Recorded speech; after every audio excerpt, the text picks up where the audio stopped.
Zee Zee आणि पुढारी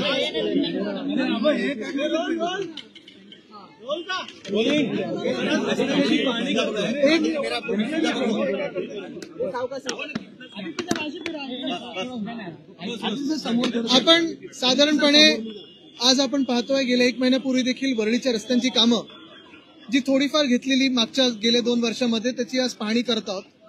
खरं तर महापालिकेची पूर्ण तयारी होती, पण महापालिकेच्या वर जे सगळे बसले होते मुंबई लुटायला बसलेले त्यांची गडबड पाहून आपण पाहत असाल 2023चे टेंडर असेल 2024चे टेंडर असेल त्याच्यात मी नेहमी बोलत होतो की हा घोटाळा आहे घोटाळा आहे घोटाळा। एक महत्वाचं आहे की महानगरपालिकेचे जे अधिकारी आहेत किंवा जे रोड्स डिपार्टमेंट मधले वगैरे लोक आहेत ते जेन्युइनली काम करत असतात, पण कॉन्ट्रॅक्टर्स कुठे ना कुठेतरी जे 5 मोठे कॉन्ट्रॅक्टर होते ते पळून गेले होते।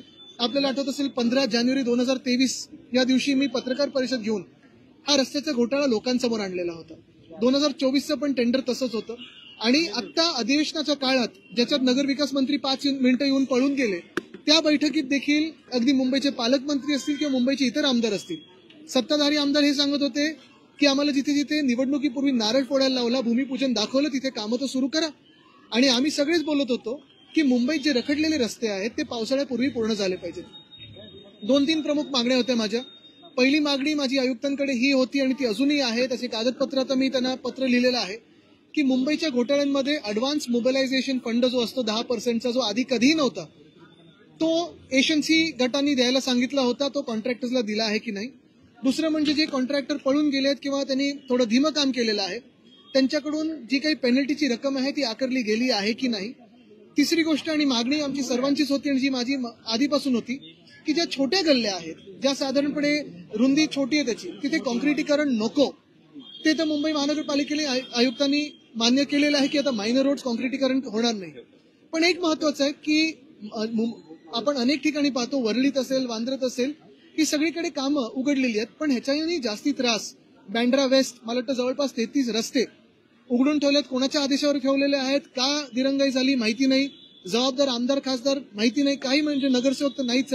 महत्वाची गोष्ट म्हणजे बँड्रा वेस्ट असेल अंधेरी असेल जू असेल रखडलेले रस्ते आणि बाकी सगळी कामं लोकांचे जे हाल होतात ते भयानक आहेत आणि कुठे ना कुठेतरी हे थांबलं पाहिजे, ह्याच्यासाठी आम्ही रस्त्यावर आहोत।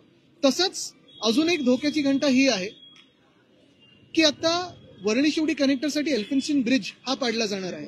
माझ्या विनंतीला मान देऊन संजय मुखर्जींनी त्यावेळी परीक्षेनंतर आम्ही करू हे सांगितलं होतं, ते मान्य केलं।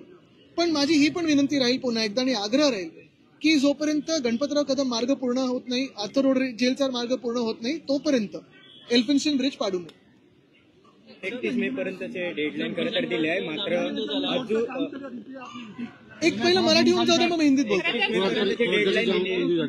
कशाचं एक मिनिट पहिलं रस्त्याचा विषय होऊ दे मग त्यांना रस्त्यावर मुंबईतले रस्ते हे काम पूर्ण होण्याचे आदेश बघा तुमचं एकदम बरोबर आहे। 31 मे अरे दादा काय चाललंय 31 मे पर्यंत रस्त्याची कामं पूर्ण झाली पाहिजेत हे स्टँडर्ड असतं, पण गेले 2 वर्ष आपण पाहतोय अनेकदा प्रशासनाकडून हे सगळं सांगितलं जातं पण काही होत नाही। तसंच अजूनही आपल्या मुंबईमध्ये नालेसफाई तशी जशी पाहिजे तशी सुरू झाली आहे का? ज्या महापालिकेच्या आयुक्तांनी किंवा महापालिकांनी ज्या बैठका रेल्वे बरोबर घ्यायला पाहिजेत MMRD बरोबर घ्यायला पाहिजेत ते झालेत का? कारण मुंबईवर कोणाचं प्रेम नसलेली लोक ही सत्तेत बसलेली आहेत। मुंबईमध्ये जी नालेसफाई होतीये त्याला 25 तारखेपासून सुरुवात झाली पण अजूनही डॅशबोर्ड जो आहे कुठेही दिसत नाहीये। AI म्हणजे नक्की अर्थ त्याचा काय आहे हे सांगायला पाहिजे, कारण प्रधानमंत्री महोदय आणि AI चे अनेक अर्थ सांगतात, पण जे खरं आर्टिफिशियल इंटेलिजन्स आहे ते कृत्रिम बुद्धिमत्तेपेक्षा खरी बुद्धिमत्ता वापरा आणि जे दिसते समोर ते पूर्णपणे महापालिकेने खरी बुद्धिमत्ता वापरून स्वच्छ केलं पाहिजे। जसं आज तुम्ही रस्त्यांच्या कामांची पाहणी करताय नालेसफाई सुद्धा नक्कीच करणार आहे आम्ही। 1-2 दिवसात नालेसफाईची देखील पाहणी करणार आहोत, कारण नालेसफाई आपण पाहताय हे एक नेहमीचं काम असतं, म्हणजे फ्लोटिंग डेब्री खूप महत्वाचं आहे ते गेलं पाहिजे। तसंच नालेसफाई म्हणजे बाकीचा जो गाळ काढला जातो तो नीट बाजूला ठेवून त्याचा पुढे काय प्रक्रिया होते हे पण बघायला पाहिजे.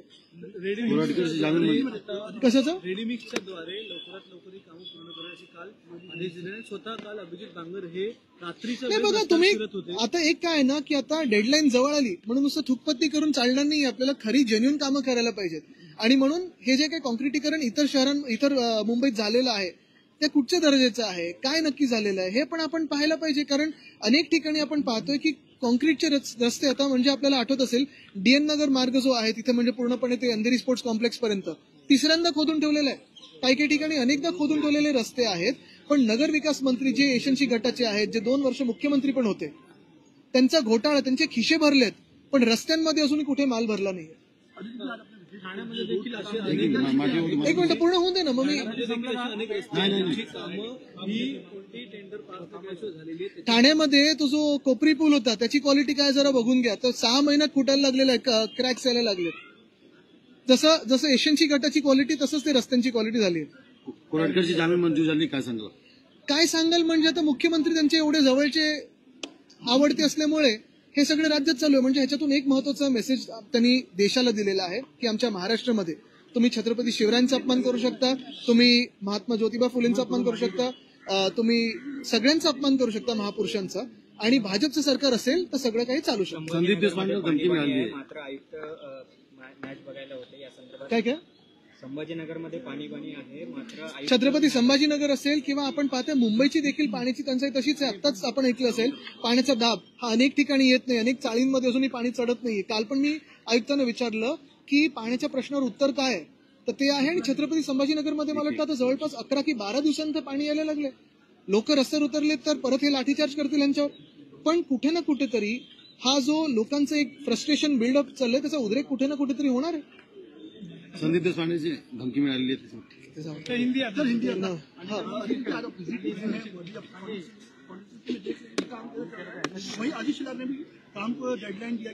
देखिए वो काम को डेडलाइन देके कोई मतलब नहीं है. खुद के इलाके में अगर कोई काम कंट्रोल नहीं कर सकता है क्वालिटी कंट्रोल नहीं कर सकता है तो दूसरों को बताने का क्या मतलब होता है.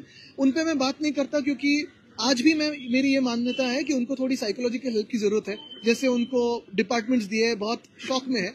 लेकिन एक बात तो निश्चित है 2023 में और 2024 में आप ही के माध्यम से जो मैंने कहा था कि ये करप्शन है ये स्कैम है रोड्स का वो आज प्रूव हो रहा है. क्योंकि जो बात मैं 2 साल से कह रहा हूँ आज मुंबई के सारे विधायक कह रहे हैं.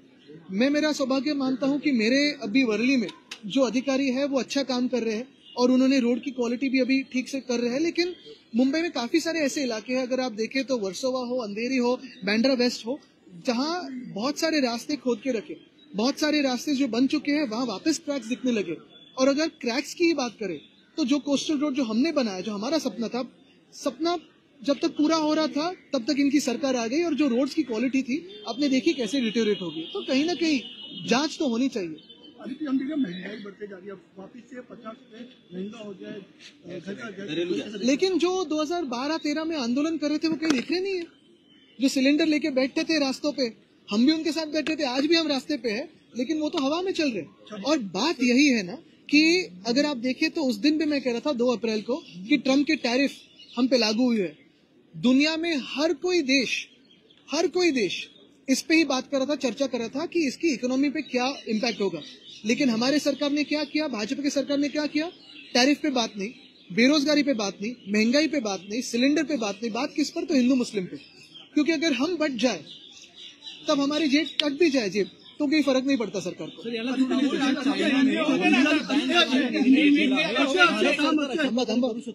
काय चायनाने हॉलिवूड बॅन करायचा निर्णय बघा बहुमत इथे कोणाचं आहे.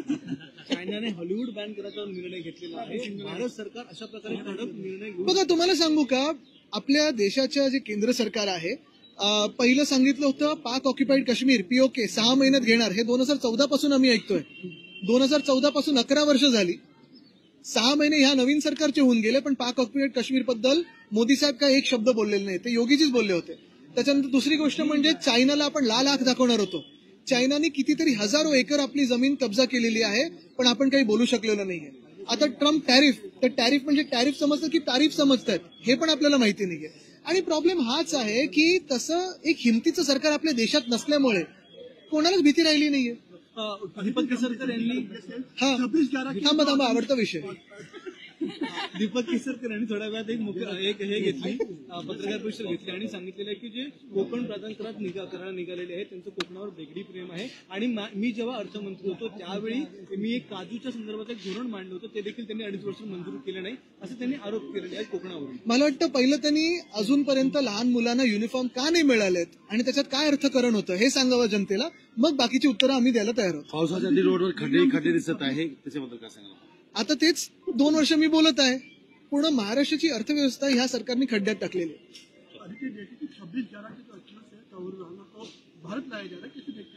बहुत ही एक इम्पोर्टेंट स्टेप है और मैं तो यही मांग करता हूं कि जो भी हमारे देश पे हमला करे उसे पूरे अच्छे पब्लिक स्क्वायर में ही फांसी दे दो. लेकिन जैसे मैंने कहा ना कि इसी के साथ पीओके का क्या और चाइना जो ऑक्यूपाई कर रही है हमारी टेरिटरी उसका क्या. मल्लिकार्जुन खड़गे कह रहे हैं कि मोदी जी खुद ही देश को बेच देंगे. अभी बचा क्या है.